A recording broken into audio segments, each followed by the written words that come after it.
नमस्कार बच्चों, आज की क्लास में आप सभी का स्वागत है। आज हम आपको पढ़ाने वाले हैं इंग्लिश ग्रामर का बहुत ही इम्पॉर्टेंट टॉपिक, और वो टॉपिक बहुत ही मज़ेदार है। और उस मज़ेदार टॉपिक का नाम है सेंटेंस, जो हमें इंग्लिश ग्रामर सीखने में बहुत ही इम्पॉर्टेंट है। अगर हम इंग्लिश में टेंस बनाना सीखते हैं या वॉइस सीखते हैं, नरेशन सीखते हैं, डायरेक्ट इनडायरेक्ट सीखते हैं, तो हमें पहले सेंटेंस को जानना बहुत ही ज़रूरी है, ताकि हम पूरे इंग्लिश को एकदम आसान लेवल से सीख सकें। हम यहाँ पे पढ़ने वाले हैं सेंटेंस। तो हम पहले यहाँ पे देखेंगे सेंटेंस होता क्या है, मतलब सेंटेंस को हिंदी में क्या कहते हैं। और बात आप हमारी ध्यान कर रखिए कि आप जब भी हमारे साथ पढ़ने बैठें तो कॉपी और पेन ज़रूर लेकर बैठें। हम जो जो कहें कि आप इसे कॉपी में उतार लीजिएगा, आप वो कॉपी में ज़रूर उतारें और फिर बाद में रिवाइज करें, ताकि हम इंग्लिश में बहुत ही अच्छे स्टूडेंट एंड बहुत ही अच्छा बच्चा बन सकें। और इंग्लिश में हम किसी से बात करना चाहें या इंग्लिश में कुछ कन्वर्ट करना चाहें, जैसे टेंस के पैराग्राफ हमें इंग्लिश में कन्वर्ट करने हो, तो हमें पहले सेंटेंस आना चाहिए कि वाक्य किससे कहते हैं। वाक्य ऐसे हमसे कोई पूछ सकता है कि वाक्य किसे कहते हैं, या डेफिनेशन ऑफ सेंटेंस, या व्हाट इज सेंटेंस, या वाक्य क्या है।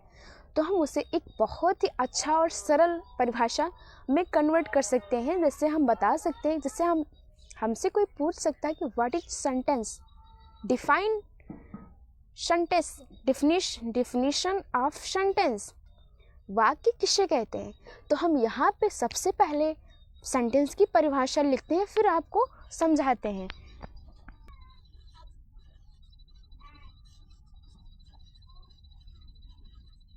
सेंटेंस, अब हम सेंटेंस की परिभाषा लिखते हैं। A sentence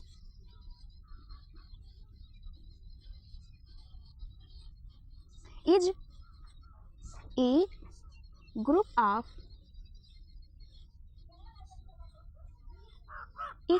A sentence is a group of word that makes a complete sentence. That makes a complete sense. बस इतनी छोटी सी परिभाषा आपको लर्न करनी है। लर्न नहीं करनी, हम आपको यहीं इसी क्लास में जो जो पढ़ा रहे हैं पूरा याद करवा देंगे। बस आप पूरा क्लास हमारा देखिए, ठीक है। तो a sentence is a group of word that makes a complete sense is called a sentence. आप आगे लिख सकते हैं is called a sentence. Is called a sentence मतलब होता है कहते हैं, वाक्य कहते हैं। तो आप आगे जोड़ लीजिएगा, ठीक है। A sentence is a group of word that makes a complete sense is called a sentence. अगर आपको कोई इंग्लिश में पूछता है कि डिफिनेशन ऑफ सेंटेंस, तो आप उसे बताएंगे ये वाला। अगर आपको कोई पूछता है कि वाक्य किसे कहते हैं, तो वाक्य को हम इसे हिंदी में डिफाइन करेंगे। अगर हमें वाक्य, ठीक है, सेंटेंस को हिंदी में क्या कहते हैं, वाक्य। तो शब्दों का ऐसा समूह, शब्दों का ऐसा समूह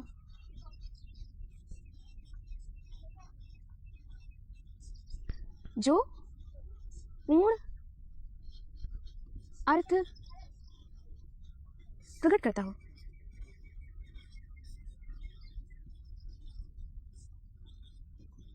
उसे वाक्य कहते हैं।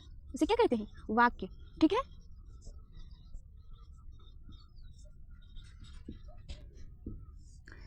अगर हमसे कोई पूछता है कि वाक्य किसे कहते हैं, तो हम ये वाला डिफिनेशन बताएंगे। अगर हमसे इंग्लिश में कोई पूछता है कि सेंटेंस किसे कहते हैं, तो हम ये वाला। और आपको आसानी से इसे समझाने, तो एक ग्रुप ऑफ वर्ड्स यानी शब्दों का समूह, और कंप्लीट सेंस यानी पूर्ण अर्थ प्रकट करता हो। तो a sentence is a group of word that makes a complete sense is called a sentence. और हिंदी में शब्दों का ऐसा समूह जो पूर्ण अर्थ प्रकट करता हो, उसे क्या कहते हैं, वाक्य। कुछ भी हो जिसमें पूर्ण अर्थ हो रहा है, उसे हम क्या कह सकते हैं, सेंटेंस। फॉर एग्जाम्पल, अंकित खेल रहा है, इसमें हमने क्या किया, पूरा बताया कि कौन खेल रहा है, अंकित खेल रहा है, अंकित खेल रहा है। ऐसे जैसे हम ऐसे कह दें कि नाच रहा है, कौन नाच रहा है, लड़का नाच रहा है, लड़की नाच रही है, या जानवर नाच रहा है, कौन नाच रहा है भाई। तो ये पूरा सेंटेंस नहीं हुआ। लेकिन जब हमने कह दिया कि अंकित नाच रहा है, तो यहाँ पे हमने डिफाइन कर दिया कि अंकित एक लड़का है जो नाच रहा है। ऐसे जिसमें पूर्ण अर्थ प्रकट हो रहा हो किसी भी चीज़ में, वो क्या है, वो सेंटेंस है। एग्जाम्पल करके और भी शब्द जैसे ले सकते हैं कि तुम खेल रहे हो, हमने वहाँ पे डिफाइन कर दिया कि तुम खेल रहे हो, वहाँ पे तुम जो भी है वहाँ पे तुम है ना, खेल रहे हो या तुम नाच रहे हो, तुम डिफाइन कर दिया कि तुम हो। ऐसे ही हम कई एग्जाम्पल ले सकते हैं, उसे हम वाक्य कह सकते हैं। लेकिन आप इस बात का विशेष ध्यान दें कि हम सेंटेंस जब भी लिखें तो पूर्ण अर्थ प्रकट होना चाहिए, जैसे मेक्स अ कंप्लीट सेंस होना चाहिए और पूर्ण अर्थ प्रकट कर रहा हो। ऐसे नहीं कि कुछ भी कह दें, वो सेंटेंस नहीं हो सकता। उसमें पूर्ण अर्थ होना बहुत ही ज़रूरी है, ताकि हम सेंटेंस को समझ सकें कि क्या कुछ कह रहा है। या जैसे हमने आधा सेंटेंस बोला तो हम नहीं समझ पाएंगे, तो हम उसे वाक्य नहीं कह सकते, उसे सेंटेंस नहीं कह सकते हैं। जैसे हम यहाँ पे एग्जाम्पल लिख देते हैं, यहाँ पे हमने एग्जाम्पल लिख दिया, अंकित इज प्लेइंग, अंकित। अभी जो मेरे माइंड में आ रहा है वो मैं वही एग्जाम्पल दे रही हूँ। आपके माइंड में जो भी आ रहा है आप जो भी सोच सकते हैं, लेकिन एक पूरा अर्थ होना चाहिए। कुछ भी हो, पूरा अर्थ होना बहुत ही इंपॉर्टेंट है। मैंने यहाँ पे एग्जाम्पल दिया, अंकित इज प्लेइंग, अंकित खेल रहा है। अंकित अपनी क्लास में फर्स्ट आता है, अंकित पढ़ने में बहुत अच्छा है। ऐसे हम कई एग्जाम्पल ले सकते हैं, लेकिन ये बात ज़रूर ध्यान दें, कंप्लीट सेंस होना चाहिए, उसमें पूर्ण अर्थ बता रहा हो। कि जैसे हम ये नहीं कह सकते नाच रहा है, क्या नाच रहा है, ये कुछ नहीं कह सकते हैं, ठीक है। कुछ कर रहा है, ये हमें बताना ज़रूरी है कि कौन कर रहा है, क्या कर रहा है, कौन कर रहा है और क्या कर रहा है, हमें ये बताना बहुत ही ज़रूरी है। अब हम यहाँ पे दूसरा एग्जाम्पल लिख लेते हैं कि Rekha is dancing, Rekha is dancing, Rekha नाच रही है।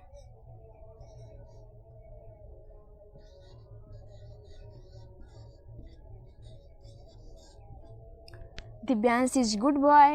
हम यहाँ पे बहुत ढेर सारे एग्जाम्पल ले सकते हैं। Divyansh is a good boy, Divyansh एक अच्छा लड़का है, गुड बॉय। विवेक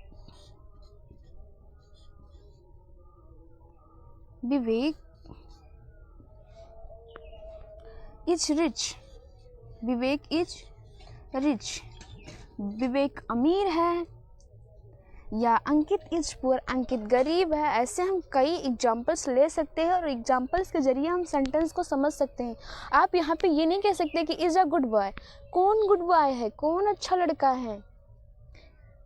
हमें यहाँ पे बताना होगा कि दिव्यांश अच्छा लड़का है, ठीक है। जैसे मैंने क्या, इज प्लेइंग, खेल रहा है। भाई कौन खेल रहा है, कुत्ते खेल रहे हैं, जानवर खेल रहे हैं या इंसान खेल रहा है, कौन खेल रहा है, तो अंकित खेल रहा है। अंकित एक लड़का है, एक मानव है, वो खेल रहा है।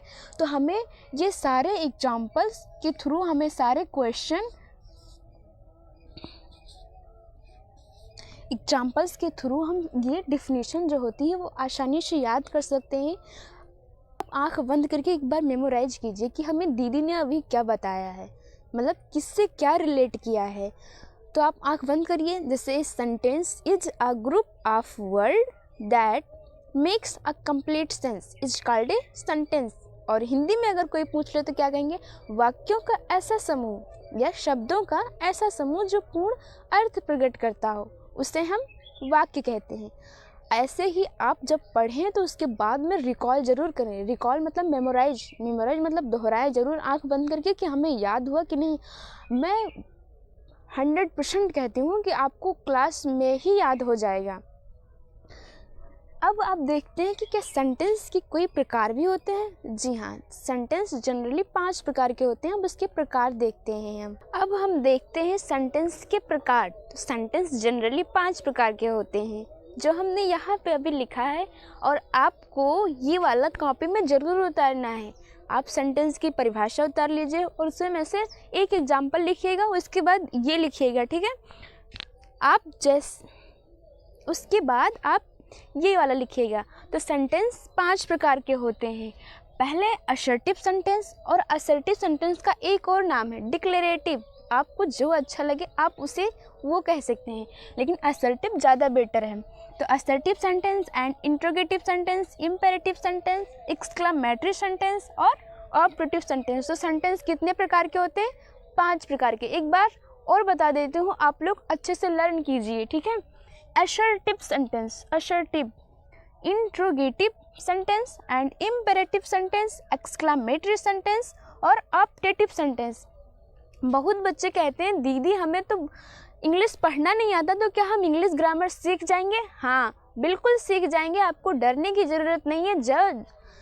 जैसे जैसे मैं यहाँ पे पढ़ रही हूँ, आप उसे पढ़ने की और उसे कहने की कोशिश कीजिए। जैसे मैंने कहा असर्टिव, तो आप देखिए कि दीदी ने अभी क्या कहा, आप बस वैसे पढ़ लीजिए, ठीक है। अगर आपको इंग्लिश की बुक रीड करना नहीं आती तब भी आप इंग्लिश ग्रामर सीख सकते हैं। तो असर्टिव मैंने कहा, तो आप भी असर्टिव कह दीजिए। इंट्रोगेटिव सेंटेंस, तो इंट्रोगेटिव सेंटेंस, और imperative sentence, imperative sentence, exclamatory sentence and operative sentence. Hindi में हल्का हल्का कॉमा लगाकर लिख सकते हैं कि असर्टिव सेंटेंस को हिंदी में क्या कहते हैं। तो असर्टिव सेंटेंस को हिंदी में कहते हैं सरल वाक्य, और इंट्रोगेटिव को कहते हैं प्रश्नवाचक वाक्य। आप कॉमा लगाइए और लिखिए कि हिंदी में क्या कहते हैं। जैसे सेंटेंस को हिंदी में क्या कहते हैं? वाक्य। ऐसे ही असर्टिव सेंटेंस को हिंदी में क्या कहते हैं? तो सरल वाक्य। और इंट्रोगेटिव सेंटेंस को हिंदी में क्या कहते हैं? प्रश्नवाचक वाक्य। ऐसे इम्परेटिव सेंटेंस आज्ञावाचक वाक्य, एंड एक्सक्लामेटरी सेंटेंस विस्मयादिबोधक वाक्य, और ऑपरेटिव सेंटेंस इच्छावाचक वाक्य। इतने सारे मतलब सेंटेंस के जनरली 5 प्रकार होते हैं। वो 5 प्रकार हमें पढ़ना बहुत ही इम्पॉर्टेंट है। अगर हम 5 प्रकार पढ़ लेते हैं तो हमारे लिए जो इंग्लिश का एकदम हाई लेवल वाला इंग्लिश होता है, जैसे टेंस हो गया, डायरेक्ट इनडायरेक्ट हो गया, वॉइस हो गया, नरेशन हो गया, ये सब हम आसानी से कर सकते हैं अगर हम सेंटेंस पढ़े हुए हैं। और पार्ट्स ऑफ स्पीच भी हम आसानी से सीख सकते हैं अगर हमें सेंटेंस आ रहा है तो सेंटेंस के 5 प्रकार होते हैं। मैंने हिंदी में भी बताया है और इंग्लिश में भी लिखा है यहाँ पे। अब देखते हैं कि असर्टिव सेंटेंस भी 2 प्रकार के होते हैं। आप अफर्मेटिव और पॉजिटिव, दो भी जो आपका मन करे। जैसे मैंने कहा ना, असर्टिव सेंटेंस को एक और नाम से कहते हैं डिक्लेरेटिव सेंटेंस।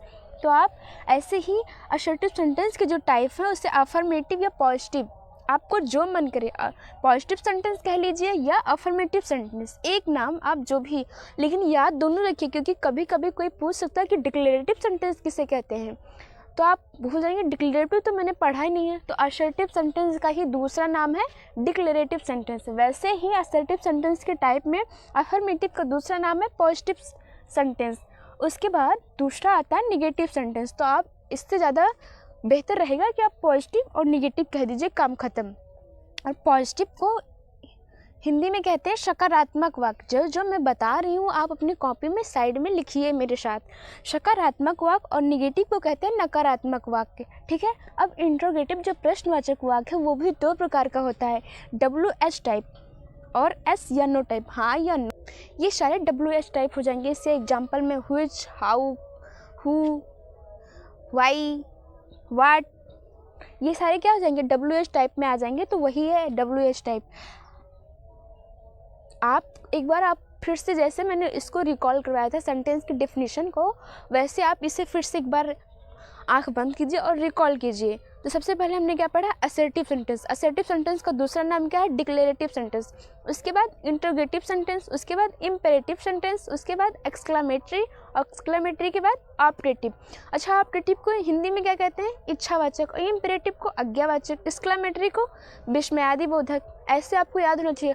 अच्छा, असर्टिव सेंटेंस जो है वो 2 प्रकार के होते हैं। हाँ, कौन कौन से?